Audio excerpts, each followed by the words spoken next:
Hello friends, दुआ classes पर आपका स्वागत है। आज हम प्रखर कार्य पुस्तिका गणित कक्षा 8 में कार्यपत्रक नंबर 42 जो कि पेज नंबर 59 या 59 पर है उसको हल करेंगे। दोस्तों, कार्यपत्रक नंबर 42 कोणों के युग्म को रैखिक, पूरक, संपूरक, आसन, शीर्षाभिमुख कोण के रूप में वर्गीकृत कर उनके बारे में समझ बना सकेंगे। तो दोस्तों, फर्स्ट नंबर दिए गए खाली बॉक्स में रेखाखंड, रेखाओं, किरण को डायग्राम की सहायता से दर्शाएं।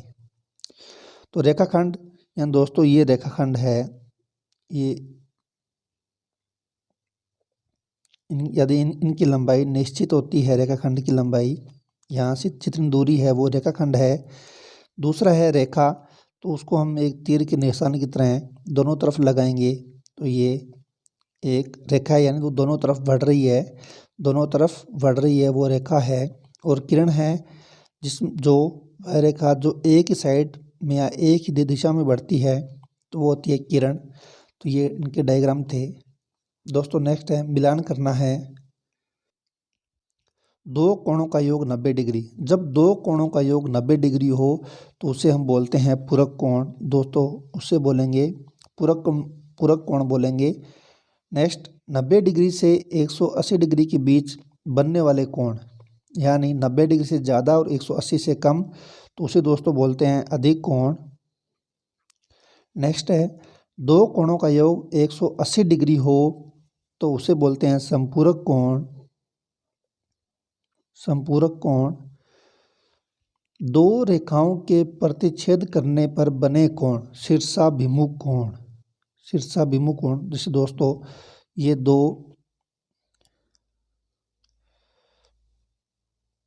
दो रेखाएं हैं या एक दूसरे को प्रतिच्छेद कर रही है तो ये कोण और ये कोण और ये कोण और ये कोण यानी शीर्षाभिमुख कोण कहलाएंगे। नेक्स्ट एक घूर्णन का कोण, यानी यहाँ से पूरा घूम के आया हुआ कोण है वो होता है 360 डिग्री का, वो होगा 360 डिग्री का। नेक्स्ट हल करते हैं। नीचे दिए गए चित्रों में कोण x, कोण y, कोण z, कोण w का मान ज्ञात कीजिए। तो दोस्तों ये कोण 30 डिग्री और ये x का मान पूछ रहा है, यानी ये शीर्षाभिमुख कोण है, दोनों रेखाएं एक दूसरे को प्रतिच्छेद कर रही है तो ये कोण भी 30 डिग्री का होगा। ये कोण भी 30 डिग्री का होगा। नेक्स्ट कोण y का मान हमें ज्ञात करना है। एक रेखा पर बने हुए कोण यानी आसन कोण, आसन कोणों का योग होता है 180 डिग्री में से हमें 65 डिग्री दे रखा है तो दोस्तों यहाँ आ जाएगा 115 डिग्री। जब हम 180 में से 65 घटाएंगे तो 115। नेक्स्ट ये दोस्तों पूरा कोण 360 डिग्री का होता है, यानी एक घूर्णन का जो कोण है वो 360 डिग्री का होता है। उसमें से हमें ये कोण 300 डिग्री का दे रखा है तो हमें कोण z का मान निकालना है। 360 में से 300 घटाएंगे तब हमें 60 डिग्री आंसर में प्राप्त होगा। ये होगा 60 डिग्री। दोस्तों यह एक समकोण है। समकोण का मान होता है 90 डिग्री, उसमें से हमें 30 डिग्री दे रखा है तो कोण w का मान आ जाएगा 60 डिग्री। दोस्तों नेक्स्ट है निम्नलिखित कोणों के युग्मों में से पूरक और संपूरक युग्मों की अलग अलग पहचान कर लिखिए। दोस्तों पूरक कोण में दोनों कोणों का योग 90 डिग्री और संपूरक में दोनों कोणों का योग 180 डिग्री होता है। ये आपको ध्यान रखना है। यहाँ दोनों कोणों का योग 90 डिग्री बन रहा है तो ये पूरक कोण है। यहाँ 180 डिग्री योग हो रहा है, 135 प्लस 45 ये संपूरक है।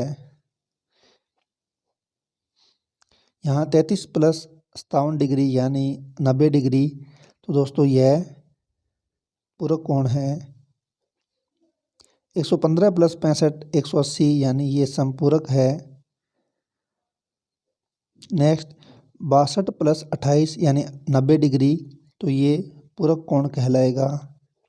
इनका योग 180 डिग्री है तो ये संपूरक।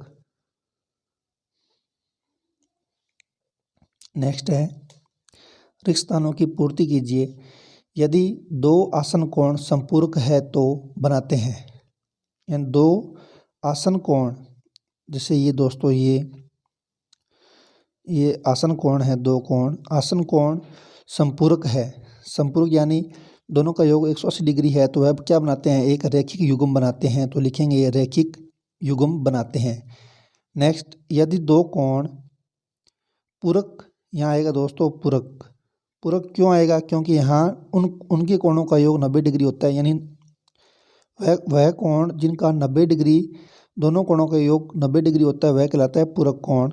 0 से 90 डिग्री के मध्य बनने वाले कोण न्यून कोण कहलाते हैं, न्यून कोण कहलाते हैं।